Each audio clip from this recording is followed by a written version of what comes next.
Assalamualaikum warahmatullahi wabarakatuh. Perkenalkan, nama saya Tommy Hermawan, NPM 19012010159 dari kelas mata kuliah Studi Kelayakan Bisnis B atau Studi Kelayakan Bisnis kelas B. Di sini saya akan mempresentasikan hasil dari resume saya dengan jurnal yang berjudul Analisis Kelayakan Bisnis Waterpark di Pulau Bintan. Pertama-tama pendahuluan latar belakang dari penelitian ini adalah Kabupaten Bintan adalah merupakan salah satu kabupaten di Kepulauan Riau yang mengandalkan sektor pariwisata sebagai sektor utamanya. Posisi geografis yang dekat dengan Singapura menjadi kekuatan dalam menjaring wisatawan mancanegara. Hal ini berdampak pada peningkatan jumlah kunjungan wisatawan, khususnya wisatawan mancanegara. Kabupaten Bintan kaya akan wisata alam dan budaya, namun masih kurang untuk wisata buatan. Keanekaragaman daya tarik wisata dapat menjadi alasan wisatawan untuk memperpanjang lama tinggalnya. Ini memunculkan peluang untuk membuka bisnis waterpark tersebut. Tujuan dari penulisan ini adalah untuk menguji kelayakan bisnis dengan menganalisis aspek pasar dan pemasaran, aspek teknis, serta aspek finansial dari bisnis waterpark. Metode penelitian yang digunakan oleh penulis yang pertama yaitu ada data primer yang dilakukan dalam beberapa metode, antara lain metode survei dengan kuesioner, observasi, dan wawancara. Jumlah responden adalah sebanyak 222 orang. Penulis juga melakukan observasi dan wawancara terstruktur dengan 2 narasumber dari Dinas Kebudayaan dan Pariwisata Kabupaten Bintan. Yang kedua, penulis juga menggunakan data sekunder yang diperoleh dari buku referensi dan data statistik. Analisis dari hasil dan pembahasan. Yang pertama ada aspek pasar.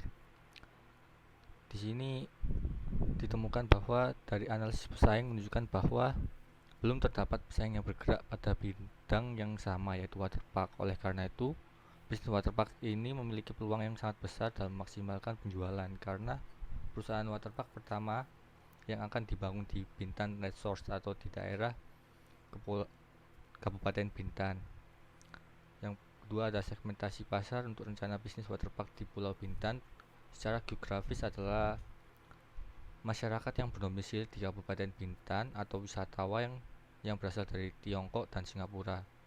Setelah itu secara demografis yaitu keluarga dengan usia kurang dari 18 tahun sampai lebih dari 55 tahun, baik pria maupun wanita, dari semua bidang pekerjaan dan dari semua jenjang pendidikan. Setelah itu ada segmentasi secara psikografi dan secara perilaku adalah masyarakat yang suka tertarik akan wisata rekreasi, terutama tempat rekreasi, taman air atau waterpark. Nah, yang kedua ada pembangunan waterpark yang memperhatikan aspek pasar dan pertimbangkan baur pemasaran, yaitu ada produk, price, place, promotion, packaging, programming, dan partnership. Waterpark menawarkan produk utama berupa sebuah pengalaman untuk menikmati wahana air yang ditawarkan. Wahana air yang disediakan adalah drop down slide, water coaster, racing mat, tornado, boomerang, tube slide, speed slide, lazy river, wave pool, kids area, dan lain sebagainya. Setelah itu waterpark juga dilengkapi dengan fasilitas seperti food court, gazebo yang disewakan untuk pengunjung, ruang locker, toilet, kamar ganti, dan kamar bilas terpisah untuk pria dan wanita, pusat informasi, souvenir, musola, digital photo booth, dan area untuk berjemur dan fasilitas lainnya. Serta ada menyediakan wifi dan alunan lagu untuk hiburan bagi para pengunjung. Nah, yang kedua ada harga. Dengan mempertimbangkan perbedaan pendapatan serta spending power yang dimiliki oleh wisatawan mancanegara dengan wisatawan Nusantara, maka akan ditetapkan sebuah kebijakan untuk membedakan harga tiket masuk bagi wisatawan mancanegara dengan wisatawan Nusantara. Harga yang ditawarkan untuk harga tiket masuk bagi wisatawan mancanegara dengan kategori dewasa atau 12 tahun ke atas adalah sebesar 400.000 dan anak-anak 2-12 tahun sebesar 300.000. Sedangkan bagi wisatawan Nusantara untuk kategori dewasa adalah sebesar 300.000 dan untuk anak-anak sebesar Rp200.000. Selain itu terdapat harga untuk penyewaan gazebo sebesar 200.000, sedangkan untuk harga penyewaan fasilitas lokernya sebesar 20.000. Setelah itu, bisnis waterpark akan menggunakan dua jenis teknik distribusi dalam memasarkan produknya, yaitu distribusi langsung dan tidak langsung. Distribusi langsung yaitu dengan menawarkan produk yang dimiliki kepada pengunjung, sedangkan distribusi tidak langsung dengan bekerjasama seperti perusahaan e-commerce seperti Expedia dan Traveloka dengan tujuan untuk menjangkau pengunjung yang lebih luas. Dan ada partnership, yaitu bisnis waterpark akan bekerjasama dengan pihak bank untuk mempermudah pembayaran melalui kartu kredit dan debit, pihak resort, hotel, restoran, travel agent, jasa transportasi, serta online partner, dan dengan pengunjung membuat case comment atau seperti kritik dan saran. Yang selanjutnya yaitu aspek teknis. Lokasi yang dipilih berada di kawasan Bintan Resorts, dan pemilihan lokasi dipertimbangkan dua lokasi yang memiliki potensi untuk menjalankan usaha ini, yaitu Bintan Resorts dan Kota Tanjung Pinang. Kriteria yang dinilai dalam pemilihan lokasi yaitu ketersediaan lahan, sumber air, dan sumber listrik, kesediaan tenaga kerja, aksesibilitas, keberadaan pesaing, harga sewa, dan perizinan. Setelah itu, waterpark juga terbagi menjadi ruang penerima yang terdiri dari drop-off, security check, loket penjualan tiket, main lobby, dan lapangan parkir dengan total seluas 5.902 meter persegi.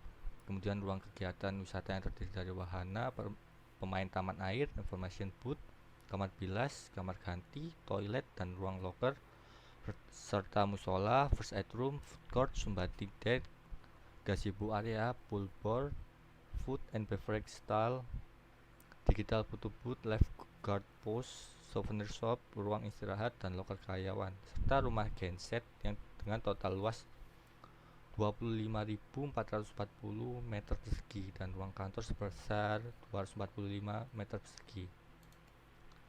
Selanjutnya, teknologi yang akan dimanfaatkan pada bisnis waterpark ini yaitu sistem informasi dan teknologi terutama seperti teknologi pengolahan air kolam, kemudian teknologi yang menggunakan gelombang elektromagnetik untuk mempermudah pemindahan data baik untuk akses masuk, peminjaman loker, atau bahkan sebagai alat pembayaran tanpa tunai, teknologi sound system, wifi, CCTV, dan lainnya yang dapat memaksimalkan pengalaman pengunjung dan mendukung berjalannya bisnis waterpark. Setelah itu, yang ketiga ada aspek finansial. Investasi awal pada bisnis ini sebesar 125.546.399.170 rupiah, yang mana sebagian besar biaya yang dikeluarkan termasuk fixed asset atau harta kekayaan perusahaan yang bersifat tetap seperti biaya tanah, biaya pembangunan, pembuatan landscaping, serta pembelian equipment yang memiliki nilai yang semakin tinggi di masa depan, dan harta yang sulit dicairkan dalam bentuk uang kas. Sumber dana terdiri dari modal pribadi sebesar 27,88% dan pinjaman kredit bank sebesar 72,12%. Biaya-biaya operasional yang dikeluarkan yaitu biaya pemasaran, biaya gaji karyawan, biaya utilitas, biaya BPJS Ketenagakerjaan, biaya perbaikan dan perawatan, biaya pembelian perlengkapan kantor, biaya pelatihan, biaya penyusutan, biaya asuransi untuk gedung dan peralatan perusahaan, biaya pajak, biaya untuk melakukan outsourcing, dan biaya lain-lainnya. Tingkat pertumbuhan di Kabupaten Bintan dalam bidang jasa lainnya adalah sebesar 3,24%. Tingkat inflasi dan pertumbuhan daerah tersebut yang akan mempengaruhi terjadinya peningkatan pendapatan usaha pada tahun-tahun berikutnya. Total kapasitas per tahun dari rencana usaha bisnis waterpark adalah 18.571, sehingga dengan asumsi penjualan sebesar 5%, maka pendapatan usaha yang dihasilkan adalah 52.927.920 rupiah pada tahun pertamanya. Pendapatan akan terus mengalami peningkatan dari tahun ke tahun. Pada periode tahun pertama sampai tahun ke-10 dapat diketahui laba kotor dari bisnis waterpark pada tahun pertama sebesar 41.945.483 rupiah, sehingga sebesar 100.371.304 rupiah pada tahun ke-10-nya. Laba sebelum bunga dan pajak atau earnings before interest and tax pada tahun pertama sebesar Rp3.5.319.909 hingga Rp46.736.561.690 pada tahun ke-10-nya. Laba setelah dikurangi pajak pada tahun kedua sebesar Rp10.492.600.088 hingga Rp30.133.038.838 pada tahun ke-10.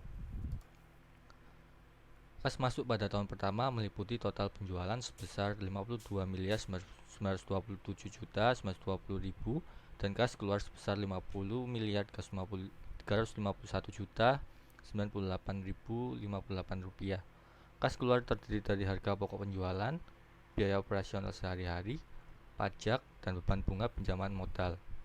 Total dari arus kas waterpark adalah Rp2.576.821.942. Melihat proyeksi 10 tahun ke depan, arus kas masuk terus mengalami peningkatan dan jumlahnya melebihi dari aliran arus kas keluar. Hal tersebut menunjukkan bahwa pendapatan lebih besar dari pengeluarannya. Setelah itu, hasil perhitungan dari titik impas menunjukkan bahwa titik impas penjualan dari bisnis waterpark sebesar Rp74.346.348.413 yang artinya dibutuhkan penjualan sebesar Rp52.927.920.000 untuk mencapai titik impas, yaitu keadaan di mana perusahaan tidak mengalami kerugian maupun keuntungan. Sehingga rencana usaha waterpark akan mengalami balik modal dalam jangka waktu 9 tahun, 11 bulan, dan 26 hari dengan tingkat pengembalian modal sebesar 9,58% yang lebih besar daripada WACC sebesar 7,69%. Perhitungan profitability index adalah 2,64% yang artinya lebih besar dari 1. Berdasarkan penjelasan di atas menunjukkan bahwa rencana bisnis waterpark dapat dinyatakan layak dilihat dari aspek pasar dan pemasaran, aspek teknis, serta aspek finansialnya. Sekian dari penjelasan atau presentasi saya.